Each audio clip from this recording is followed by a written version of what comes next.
Australia-India relationships are probably at the strongest that they have been for many, many decades. And the best part about it is, I think, it's going from strength to strength.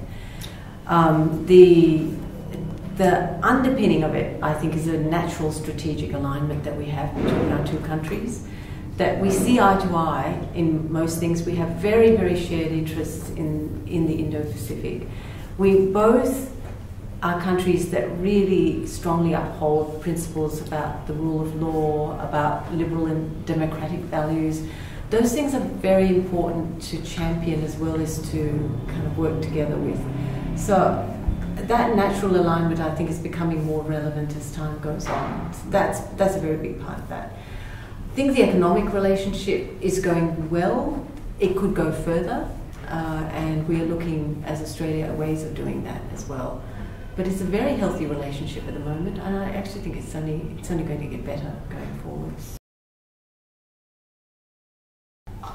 I would assume if India has concerns about China, those are genuine concerns. Look, Australia and China have a long and a very healthy relationship.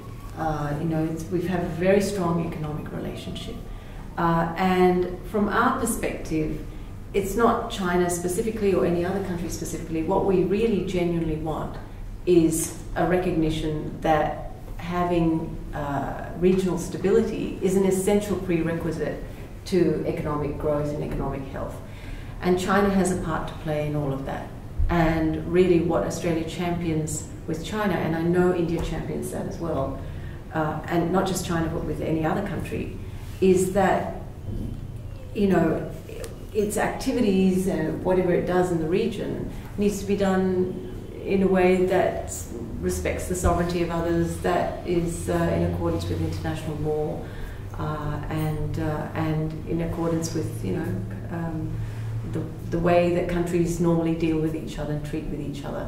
And so to that extent, I think Australia and India do have quite a bit of alignment.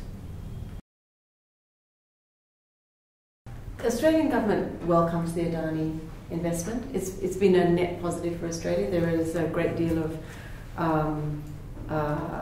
positive things that will flow from that investment, the jobs that will be created, the development of that part of Australia. I think all those things are very positive, and the government has been very forward-leaning in supporting that.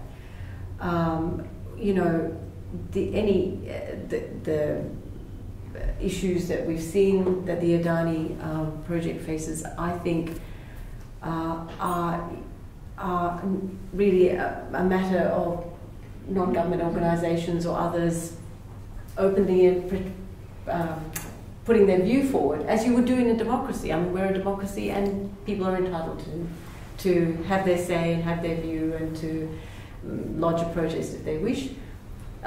They have gone down that path. The Australian government, doesn't really have a view on that one way or the other. And it's entirely a private investment. It's a private investment, and the government's relevant to it only insofar as government regulations and rules have to be adhered to, and that's been the extent of it. But this is an entirely private investment. It's entirely been done on a commercial basis, and as I say, as a government, we're welcoming private investment to our country, and we welcome this one.